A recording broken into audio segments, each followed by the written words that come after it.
Welcome to the elitist empire, where the secrets of the rich and famous are no longer safe. From jaw-dropping Hollywood scandals to the rawest drama shaking the music industry, we bring you the juiciest gossip and exclusive stories you won't hear anywhere else. Stay locked in, because in this empire, only the elite know the truth. And today, we're uncovering one of the darkest, most intense rivalries in modern hip-hop. A war of words that became a war of worlds. Drake versus Kendrick Lamar. In the high-stakes world of rap, reputation isn't just important, it's everything. It's the brand, the shield, the crown, and when that reputation starts to crumble, the entire empire shakes. Kendrick's words weren't just bars, they were bullets. He accused, exposed, and humiliated Drake on a level we've never seen before. The internet went wild, fans went feral, and Drake, usually cool and calculated, found himself in uncharted territory. In an unprecedented move, he tried to strike back not through music, but through legal threats. Yes, legal action in the middle of a rap beef.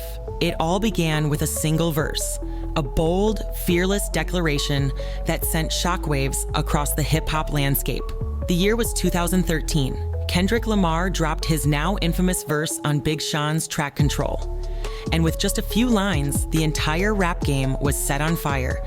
This wasn't just another lyrical flex, it was a direct challenge.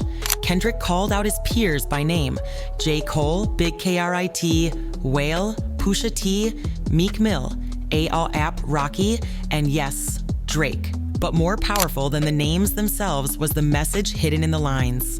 I'm the king of New York. I'm the king of the coast. That line right there, it hit like a grenade. For a West Coast rapper to call himself the king of New York, that wasn't just bravado, that was war talk. And fans knew exactly what it meant. Kendrick wasn't just gunning for respect, he was coming for the throne.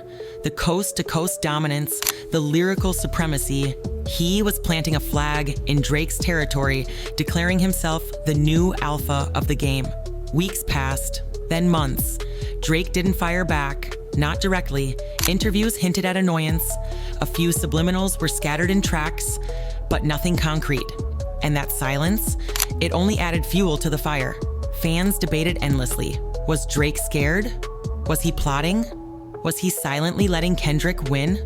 And then, just when the world had started to move on, Drake did the unthinkable. He struck.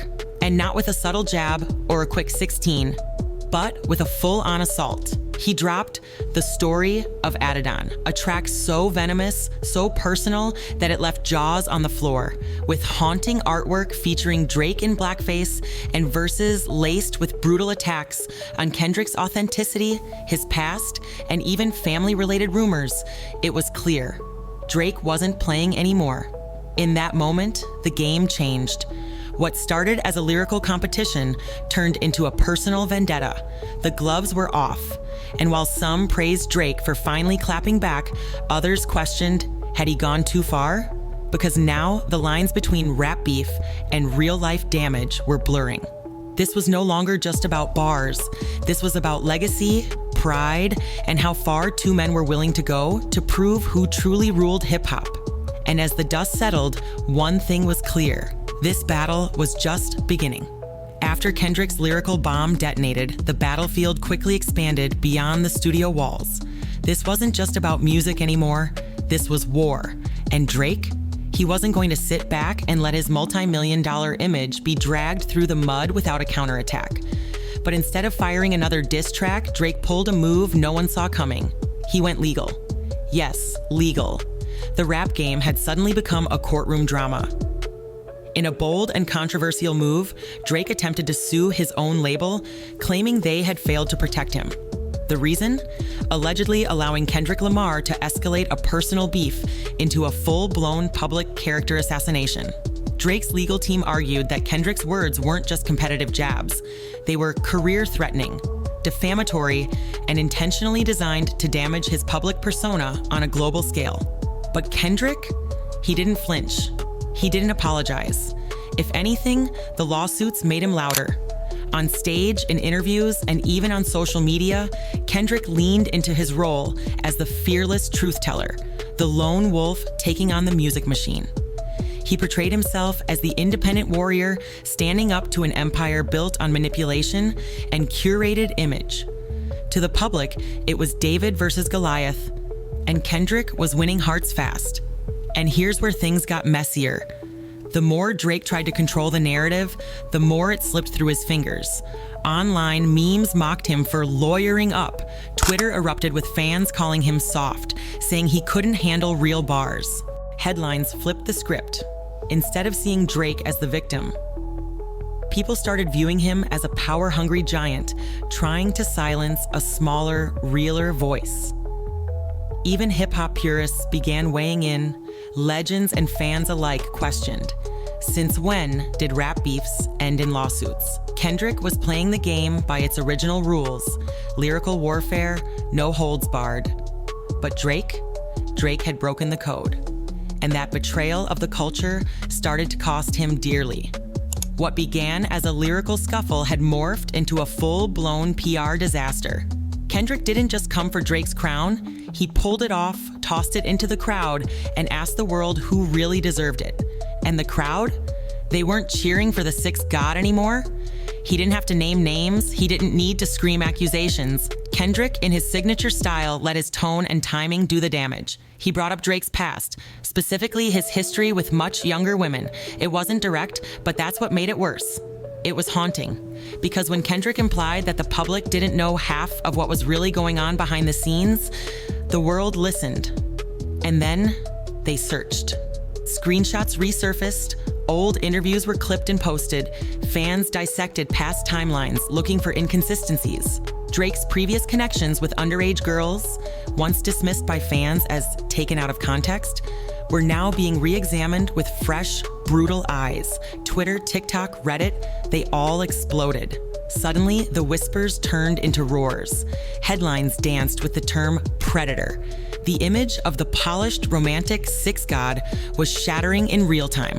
Kendrick had done something no rapper had successfully done before. He bypassed the diss track format and struck at Drake's reputation. And while he never explicitly accused him, the implications were louder than any bar could be. It was psychological warfare at its peak, and Drake, he was bleeding in the court of public opinion. Kendrick hadn't just won the battle, he'd infected the kingdom. With one subtle move, he made Drake's name synonymous with suspicion. And in today's world, that's a stain that doesn't wash off easy. What began as rap beef had now transformed into a full-blown identity crisis, not for Kendrick, but for the man who once ruled the charts without challenge. In the wake of the chaos, Drake's empire began to crumble. Slowly, painfully, and publicly.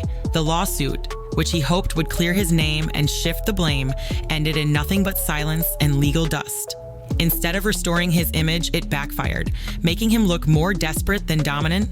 The title of Predator, once just whispers, had now stuck to his name like a scarlet letter. And in the ruthless court of public opinion, there's no appeals process. Drake did everything he could to reclaim what he lost. He dropped carefully crafted music, trying to win hearts back. He did interviews, smiling through the pain, subtly denying everything without ever really addressing it. He even tried vulnerability, public apologies, emotional lyrics, moments of realness, but it wasn't enough. Because the truth was, Kendrick had already won. And Kendrick, he didn't just win a battle, he orchestrated a revolution. He walked out of the fire untouchable, celebrated, even worshipped by fans and critics alike. He wasn't just the king of New York or king of the coast anymore. He was the king of hip-hop. Period. A calculated strategist who not only defended his throne, but burned his enemy's kingdom to the ground. In the end, this wasn't just about music, it was about legacy.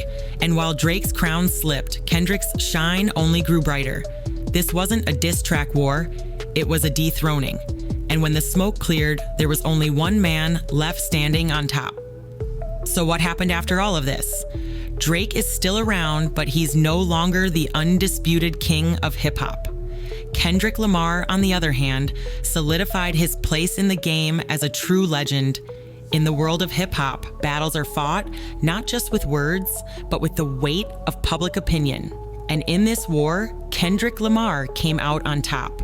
What do you think about this rivalry? Who do you think really won the battle? Drop your thoughts in the comments below, and don't forget to subscribe for more epic breakdowns of your favorite artists.